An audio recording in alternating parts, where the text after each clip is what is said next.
नमस्कार मंडळी, आज आपण पेढ्यासारखं मऊसूत पुरण कसं बनवायचं अगदी साध्या आणि सोप्या पद्धतीने पाहणार आहोत. चला तर आपण आता रेसिपीला सुरुवात करूया. बघा आता कुकरचा एक डब्बा घेतलेला आहे. त्यामध्ये बघा 1 ग्लास मी चणा डाळ घेतलेली आहे. आता पाणी घालायचं आणि ही डाळ आपल्याला स्वच्छ छान धुवून घ्यायचं आहे. पुरण बनवण्याच्या आधी आपल्याला ही जी डाळ आहे ती डाळ आपल्याला छान अर्धा तास आपल्याला पाण्यामध्ये भिजत ठेवायची आहे. बघा आता डाळ माझी स्वच्छ धुवून झालेली आहे. आता मध्ये पाणी घालूया आणि अर्धा तासाला भिजत ठेवूया. ही प्रोसेस केल्याने काय होते आपलं पुरण अतिशय खूप छान होतं आपलं पुरण. त्यानंतर बघा कुकर घेतलेला आहे मी. आता आपण 1 ग्लास चणा डाळ घेतलेली आहे, त्याच्यात तिप्पट आपण यामध्ये पाणी घालून घेणार आहोत. बघा आता मी 3 ग्लास यामध्ये पाणी घालून घेत आहे. बाकीचे ते पाणी शिल्लक जे राहतं ते आपल्याला कटाच्या आमटीला पाणी कामाला येतं आणि डाळ सुद्धा छान अशी मऊसूत शिजल्या जाते. बघा आता पाव चम्मच त्यामध्ये हळद घालून घेते, त्यामुळे पुरणाला रंग छान येतो. आणि बघा याच्यामध्ये 1 चम्मच भरून मी तेल सुद्धा घालून घेतलेलं आहे. बघा आता हे जे कुकर आहे आपल्याला गॅसवरती ठेवायचं आहे. बघा आता छान पाण्याला खडकडून उकळी आलेली आहे. त्यानंतर बघा आपण जी डाळ भिजत ठेवली होती डाळ आपण घालून घेऊया. बघा संपूर्ण जी डाळ आहे मी अशा पद्धतीने घालून घेतलेली आहे. बघा डाळ सर्व घालून झालेली आहे आणि व्यवस्थित मिक्स करून घ्यायचं आहे.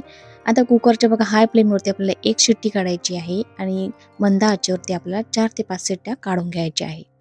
बघा आता आपली डाळ पाहूया आपण. बघा कुकर संपूर्ण थंडा झालेला आहे. बघा पाहू शकता तुम्ही मस्त अशी जी डाळ आहे आपली छान अशी गल शिजवून तयार झालेली आहे. बघा अशा पद्धतीची आपल्याला डाळ हवी आहे पुरणाची. बघा पाहू शकता मस्त अशी डाळ शिजवून तयार झालेली आहे. आता जी ही डाळ आहे जी आपल्याला एका चाळणीवरती आपण आता निथळून घेऊया.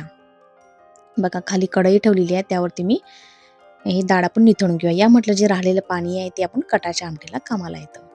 बघा आता संपूर्ण जी डाळ आहे ते अशा पद्धतीने आपल्याला काढून घ्यायची आहे. त्यानंतर बघा हीच चाळणी आता मी कुकरवरती ठेवत आहे. बघा तोच कुकर घेतलेला आहे मी आता. यामध्ये बघा आता ही डाळ आहे जी आपल्याला अशी बारीक करून घ्यायची. बघा चम्मच फिरवल्याबरोबर जी आपली डाळ आहे ना ती छान अशी बारीक होते. बघा पाहू शकता तुम्ही मस्त अशी कोणतीही मेहनत न घेता मस्त अशी मऊसूत अशी डाळ मस्त वाटल्या गेलेली आहे. बघा संपूर्ण डाळ अशी वाटून झालेली आहे. बघा आता संपूर्ण जी डाळ आहे काढून घेऊया आपण.